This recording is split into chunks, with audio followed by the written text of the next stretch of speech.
Hello everyone, this is Luis Aiden Abinido from H11C. I'm here to talk about my presentation about Angkas.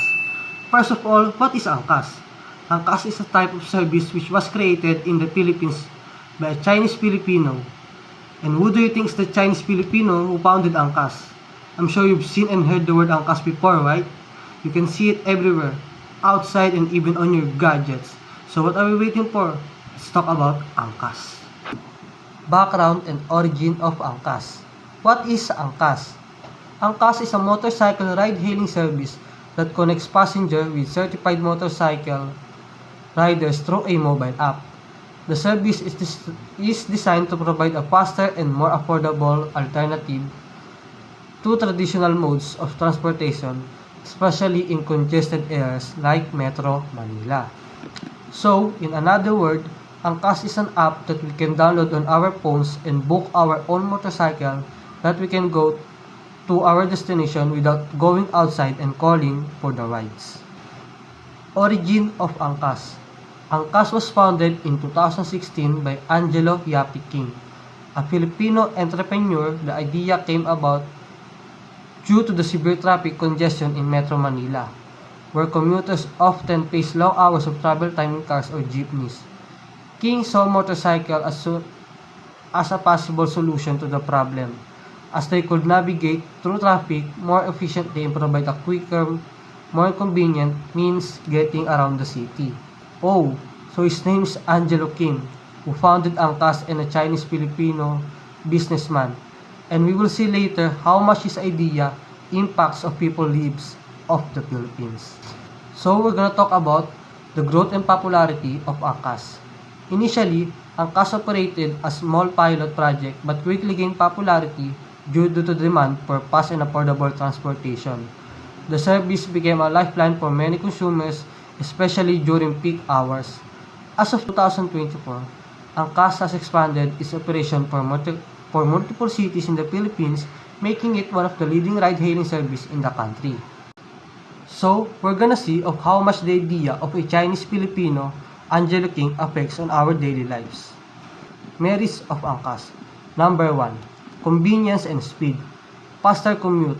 Angkas offers a faster commute option for passengers who need to navigate heavy traffic. Motorcycles can weave through gridlock traffic, cutting travel time dramatically. App-based convenience. The mobile app is user-friendly, making it easy to book a ride. It also provides real-time tracking, fare estimate, and a rating system which enhance user experience. Number 2. Affordable transportation. Lower cost. Motorcycle rides are generally more affordable compared to taxis and cars, making it an accessible transportation solution for the average Filipino. Cashless transaction. The app allows cashless payments via credit debit cards or e-wallets such as GCash, making it convenient for users and safer for drivers. Number 3. Environmental impact. Eco-friendly motorcycles consume less fuel compared to cars, and Angkas promotes an environmentally friendly mode of transport in a country where traffic congestion significantly contributes to pollution. Efficient use of resource. By providing an alternative to cars, Angkas has also reduced the number of vehicles on the road, contributing to less overall congestion and emission. Number 4. Job creation and empowerment. Driver benefits. Angkas provides opportunities for motorcycle drivers to earn a living. Many of Angkas drivers are former jeepney drivers of people looking for flexible work. The platforms offers them a steady income stream and a chance to work on their own schedule.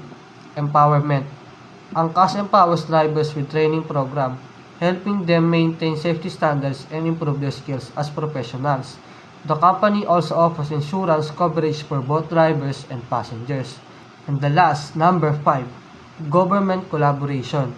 Legalization efforts. After facing initially regulatory challenges, Angkas successfully worked with the government to create a legal framework for motorcycle taxis. It has become an important part of the public transport ecosystem, especially as the Philippine government support initiative that reduce traffic congestion. So in conclusion, Angkas has not only transformed how people travel in the Philippines but also provided a vital alternative to the country's crumbling public transport system. With its rapid growth and success, it has demonstrated how innovation can solve complex urban problems, create jobs, and contributes to the economy. And as you can see on the screen, here are the links that I used to these presentations. And come with me to watch a commercial of Angkas and let's enjoy. Iiwan ako ng asawa ko! Pag hindi ako nakauwi agad! Ah! Pwes, bilisan mo. Angkas na. Ano man ang rason mo, may angkas para sa'yo. Para sa Star for All Seasons, May angkas for all reasons. ang mahal ng gas! Oo, mahal! Ang dapat sa'yo, mura.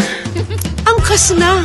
Ano man ang rason mo, may angkas para sa'yo. Para sa Star for All Seasons, May angkas for all reasons.